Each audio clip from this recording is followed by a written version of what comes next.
रवींद्र वस्त्रनिकेतन सलगरे खास लग्न बस्तावा आहेरासाठी होलसेलपेक्षाही कमी किमतीत संपूर्ण कुटुंबाची खरेदी। कांजीवरम, बनारसी, झुल्ला, Bangalore silk, Madurai silk, Calcutta cotton full व्हरायटीत उपलब्ध।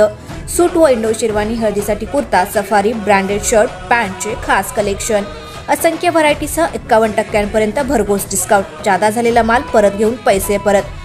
त्वरा करा, आजच भेट द्या रवींद्र वस्त्रनिकेतन सलगरे।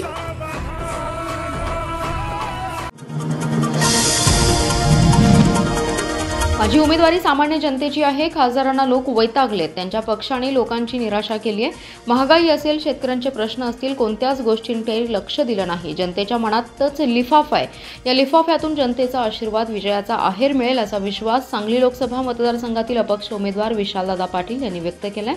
काँग्रेसच्या परंपरेनुसार आज औदुंबर येथे श्रीदत्त मंदिरात विशालदादा पाटील यांच्या उपस्थितीत प्रचाराचा नारळ फोडण्यात आला। तत्पूर्वी विशालदादा पाटील यांनी बुंदी येथे हनुमान जयंतीनिमित्त जन्मकाळ सोहळ्यालाही उपस्थिती लावली।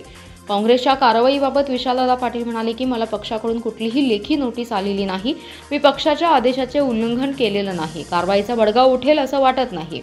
सांगलीत ही माझी उमेदवारी झाली नसती तर कदाचित भाजपने निवडणूक बिनविरोधच्या दिशेने नेली असती, पण जनता आमच्या सोबत आहे। आमच्याकडे येणारा प्रत्येक माणूस मनाने येतो। आधी उमेदवारी मिळू नये म्हणून प्रयत्न केले, नंतर चिन्ह चांगले मिळू नये, EVMवर नाव खाली जावे यासाठी डाव टाकले। खासदारांना नुरा कुस्ती जिंकायची सवय लागली, पण आता खरा पैलवान मैदानात आहे। त्यांना सारे डावपेच करून खोटा पैलवान उभा केला होता, पण जनतेला मला उभा केल्याचं ते म्हणाले। लोकसभा निवडणुकीत कोणाचा प्रचार करायचा हा निर्णय 25 तारखेला नंतर घेऊ असे प्रतिपादन काँग्रेसचे जिल्हाध्यक्ष आमदार विक्रमसिंग सावंत यांनी केले। लोकसभा निवडणुकीत महाविकास आघाडीचे उमेदवार चंद्रहार पाटील यांना पाठिंबा द्यायचा की अपक्ष उमेदवार विशाल पाटील यांना पाठिंबा द्यायचा या संदर्भात काँग्रेसच्या कार्यकर्त्यांची जत येथे बैठक आयोजित केली होती, त्यावेळी ते बोलत होते। यावेळी जतमधील काँग्रेसचे नेते, पदाधिकारी मोठ्या संख्येने उपस्थित होते। सर्वच कार्यकर्त्यांनी आपल्या मित्रपक्षांनी आघाडी धर्म पाळला नाही, दर निवडणुकीत आपल्याला धोका दिलाय, यासाठी दादा तुम्ही योग्य निर्णय घ्या। झारीतील शुक्राचार्यांनी अडचणीत आणण्याचं काम केलं असून मुद्दाम त्यांनी रचलेले षडयंत्र आहे असा आरोप काँग्रेसच्या कार्यकर्त्यांनी केलाय। अपक्ष उमेदवार विशाल पाटील यांना पाठिंबा द्या अशी मागणी काँग्रेसच्या कार्यकर्त्यांनी केली, तर यावर आमदार विक्रम सावंत यांनी 25 तारखेला प्रांताध्यक्ष नाना पटोले, माजी अध्यक्ष बाळासाहेब थोरात आणि विश्वजित कदम यांची सांगली येथे बैठक असून या बैठकीला सर्व सेलचे अध्यक्ष, उपाध्यक्ष, सर्व कार्यकर्त्यांना निमंत्रित केले। या बैठकीनंतर निर्णय घेऊ असे आमदार विक्रम सावंत म्हणाले। कुरळप येथील हनुमान देवाचा जन्मकाळ सकाळी 6:30 वाजता साजरा झालाय। तब्बल 2 किलोच्या सोन्यापासून बनवलेल्या पाळण्यात हनुमंताचा जन्मोत्सव साजरा झालाय। त्यासाठी लोकवर्गणी गोळा करण्यात आली आहे। 600 माहेरवाशिनींनीही त्यासाठी योगदान दिले। 2 महिन्यापूर्वी यात्रा समितीचे अध्यक्ष अशोक पाटील यांनी येणारा हनुमान जयंती सोहळा सोन्याच्या पाळण्यात साजरा करणार असल्याचं सांगितलं होतं। यासाठी मोठ्या खर्चाची तयारीही केली होती। माहेरवाशिनींनी सडळ हस्ते मदत करण्याचं आवाहन केलं होतं। याला प्रतिसाद देत आतापर्यंत 600 माहेरवाशिनींनी मदत केली आहे। ग्रामस्थांनीही लोकवर्गणी दिली, त्यातून सुवर्ण पाळणा तयार करण्यात आला। काल सायंकाळी या पाळण्याची ढोल ताशांच्या गजरात घोड्याच्या रथातून गावातून मिरवणूक काढण्यात आली। कार्यक्रमासाठी माहेरवाशिनींना खास आमंत्रण दिलं होतं। आज पहाटे 6:30 वाजता जन्मोत्सव झाला। दिवसभर धार्मिक कार्यक्रमांची रेलचेल होती। सायंकाळी पालखी मिरवणूक निघाली। रात्री शोभेच्या दारूच्या आतिषबाजीचं नियोजन आहे। काँग्रेसचे बंडखोर उमेदवार विशाल पाटील यांच्या प्रचारासाठी मदनभाऊ पाटील यांच्या पत्नी, जिल्हा मध्यवर्ती बँकेच्या उपाध्यक्षा जयश्रीताई पाटील मैदानात उतरले आहेत। आज त्यांनी प्रचाराचा शुभारंभ करत सांगली व मिरजेतील विविध मंदिरांना भेटी दिल्या। महापालिका क्षेत्र आणि सांगली विधानसभा मतदारसंघात त्या 50हून अधिक बैठका आणि कॉर्नर सभा घेणार असल्याचं सांगण्यात आलंय। महाविकास आघाडीने विशाल पाटील यांना उमेदवारी दिली नसल्याने ते अपक्ष म्हणून मैदानात उतरले। त्यांच्या प्रचारासाठी दादा कुटुंबीय आता सक्रिय झाले। सांगली जिल्हा मध्यवर्ती बँकेच्या उपाध्यक्षा जयश्रीताई पाटील यांच्याकडे सांगली विधानसभा आणि महापालिका क्षेत्राची जबाबदारी दिली आहे। त्यानुसार त्यांनी प्रचाराला सुरुवात देखील केली आहे। येथील पंचमुखी मारुती मंदिर, मारुती चौकातील मारुती मंदिराचं दर्शन घेऊन विशाल पाटील यांच्या प्रचाराला सुरुवात झाली आहे। मिरजेतील बाबासाहेब आंबेडकर पुतळ्याला अभिवादन केलं। त्यानंतर मिरजेतील दर्गा, बिरोबा मंदिर, दत्त मंदिर आदी मंदिरात जाऊन दर्शन घेतलं। दरम्यान महाविकास आघाडीकडून उमेदवारी न मिळाल्याने विशाल पाटील यांनी अपक्ष अर्ज दाखल केलाय। मात्र ही अपक्ष उमेदवारी नसून काँग्रेस कार्यकर्त्यांची उमेदवारी आहे। सांगलीची जनता पेटून उठली आहे। जनतेने ही निवडणूक हाती घेतली, त्यामुळे विजय निश्चित असल्याचे जयश्रीताई पाटील यांनी सांगितलंय। ज्या ज्या ठिकाणी सभेला जायचं आहे त्या ठिकाणी एक दिवसापुरतं पाणी सोडायचं हे एवढंच खासदारांचं काम असून जनतेला काय सांगायचं यासाठी ही त्यांची नौटंकी आहे. त्यांच्या भूलभुलैयाला जनता आता बळी पडणार नाही, त्यांना जनता जागा दाखवेल अशी टीका विशाल पाटील यांनी केली आहे. जत तालुक्याच्या दौऱ्यावर आले असता विशाल पाटील बोलत होते. विशाल पाटील यांनी खासदार संजय पाटील यांच्यावर हल्लाबोल करत या तालुक्यातील आता जनता दूधखुळी राहिली नसून पाण्यासाठी कर्नाटकात जावे लागते हे खासदारांचे अपयश असून दुसऱ्यांनी केलेल्या कामाचं श्रेय घेणं एवढंच त्यांनी काम केलंय. केंद्राकडून सिंचनासाठी विशेष त्यांनी निधी आणला नाही. लोकसभेत प्रश्न न मांडणारे असे अपयशी खासदार यांना या निवडणुकीत जनता त्यांना जागा दाखवेल असे सांगत माझी उमेदवारी जिल्ह्यातील जनतेच्या अस्मितेसाठी उमेदवारी आहे. जनतेच्या अस्मितेसाठी मी लोकसभेच्या निवडणुकीत उभारलो असून मला अनेक आमिषे दाखवण्यात आली, मात्र मी सर्व धुडकावून जनतेच्या लोकसभेच्या निवडणुकीच्या मैदानात उतरलो असून या निवडणुकीत मी मोठ्या मताधिक्याने विजयी होणार असल्याचा विशाल पाटील यांनी असा विश्वास व्यक्त केलाय.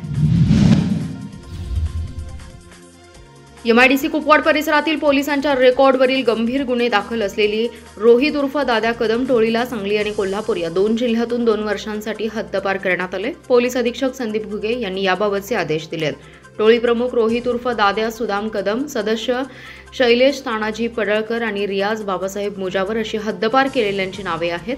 लोकसभा निवडणुकीच्या अनुषंगाने सदरची कारवाई करण्यात आली आहे. कुपवाड परिसरातील रोहित कदम याच्यासह टोळीवर 2017 ते 2023 या कालावधीत खून करून पुरावा नष्ट करणे, घातक हत्यारांनी खुनाचा प्रयत्न करणे, शिवीगाळ आणि दमदाटी करून दुखापत पोहोचवणे, रात्रीची घरफोडी करणे यांसह गंभीर स्वरूपाचे गुन्हे दाखल आहेत. सदरच्या टोळीतील सदस्य हे कायदा न जुमानणारे असल्याने त्यांच्या विरोधात महाराष्ट्र पोलीस कायदा कलम 55 प्रमाणे हद्दपारीचा प्रस्ताव कुपवाड पोलीस ठाण्याचे प्रभारी अधिकारी अविनाश पाटील यांनी पोलीस अधीक्षकांना दिला होता. सदरच्या प्रस्तावाचे अवलोकन करून मिरजेचे उपविभागीय पोलीस अधिकारी प्रणिल गिल्डा यांचा चौकशी अहवाल, टोळीवर दाखल असलेल्या गुन्ह्यांचा आणि सद्यस्थितीचा अहवाल, त्यांच्यावरील प्रतिबंधात्मक कारवाई तसेच त्यांच्या हालचाली या सर्व बाबींचा विचार करून टोळी प्रमुख रोहित कदम यांच्यासह तिघांना सांगली आणि कोल्हापूर जिल्ह्यातून 2 वर्षांसाठी हद्दपार करण्यात आले. जिल्ह्यात हनुमान जयंती उत्साहात साजरी करण्यात आली आहे. हनुमान जयंतीनिमित्त भाविकांनी मारुती मंदिरामध्ये सकाळपासून गर्दी केली होती. भाविकांना सुंठवड्याचं वाटप करण्यात आलं. जिल्ह्यातील मिरज, इस्लामपूर, जत, तासगाव, आटपाडी, विटा येथे विविध संघटनांनी महाप्रसादाचंही आयोजन केलं होतं. हजारो भाविकांनी त्याचा लाभ घेतलाय. सर्वात पुरातन असणाऱ्या मारुती मंदिरात पहाटे 5:15 वाजता जन्मकाळाचं जिरता पार पडले.